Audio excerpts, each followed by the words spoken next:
The idea of Jaguar making an SUV was ridiculed by the brand itself a few decades ago. But fast forward to today, and the F-Pace has played a significant role in the British brand's reinvention.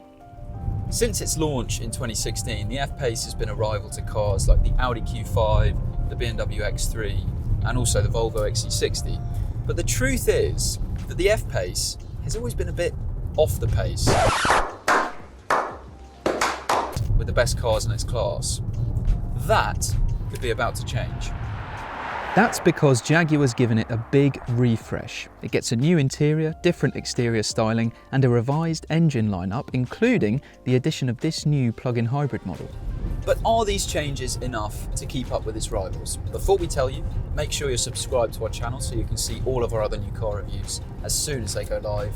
And if you've already decided that you want to buy a Jaguar F-Pace, then you can save more than £1,600 on one right now on whatcar.com. Just click on the link to go straight to all of the deals on our website.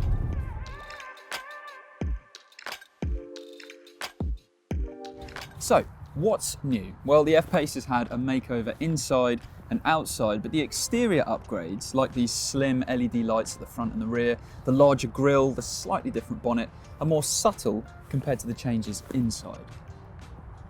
It really is very different in here now, and all for the better. As well as a fresh look, the F-Pace now benefits from a refreshed engine lineup as well. So now it's got mild hybrid petrols and diesels, along with this full plug-in hybrid. Let's take a closer look at this interior now, and it really is so much better than it was before. So now it's got a genuinely upmarket look and feel with really nice materials everywhere. So you've got a nice mix of plush, softly finished surfaces, and depending on the trim level that you go for, you can get really classy wood veneer finishes on this interior as well. So this is now really a worthy alternative to the really nice interiors you get in the Audi Q5 and the BMW X3.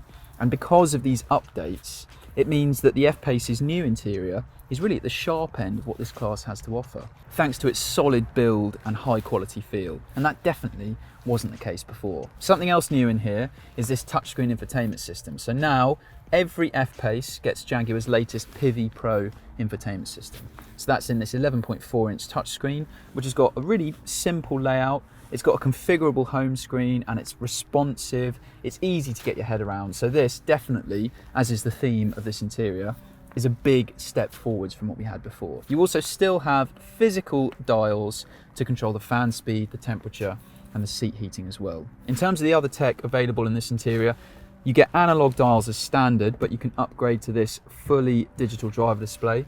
And it's really big, clear, easy to see, and this generally is a comfortable place to sit as well. It's very, very simple getting your perfect driving position, and there's loads of storage up front too. So under this center armrest, you've got a big cubby hole. There's more storage on the center console. You've got some wireless phone charging at the top here, and even underneath the center console, you've got some extra storage space too. And the door bins are pretty big as well. So all in all, this new F-Pace interior ticks quite a lot of boxes up front that it didn't tick before.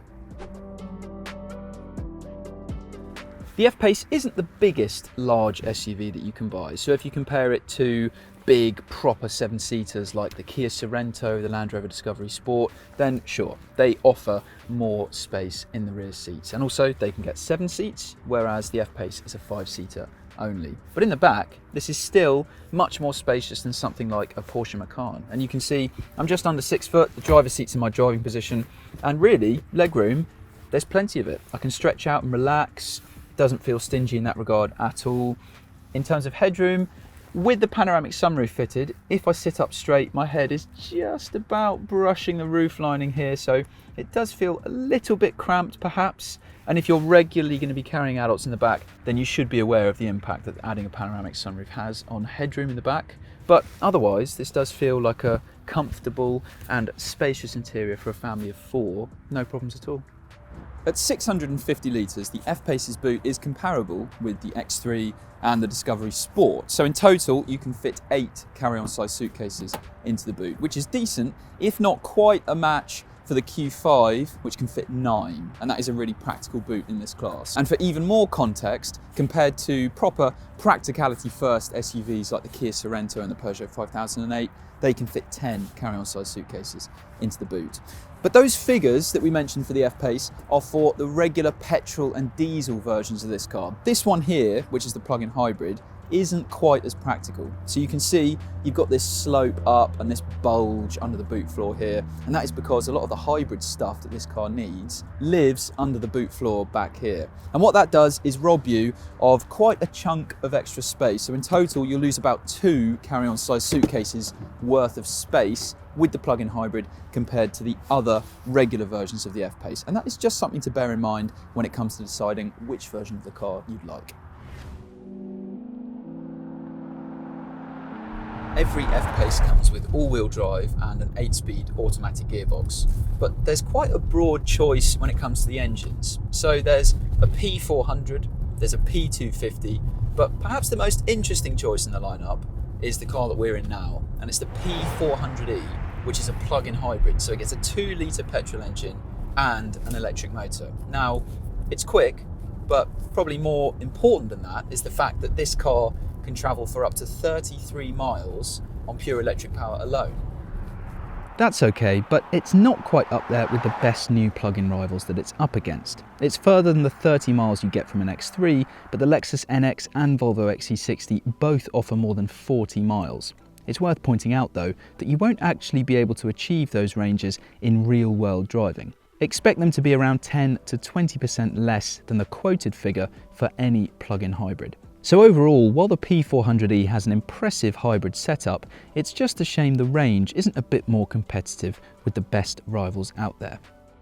But our favourite engine of the lot is actually the 201 brake horsepower 2-litre D200. It's punchy from low revs, it's quick enough, it's pretty smooth as well, and it's more frugal than the regular petrols. So it's a diesel, not everyone is going to want it, but to us, it makes the most sense.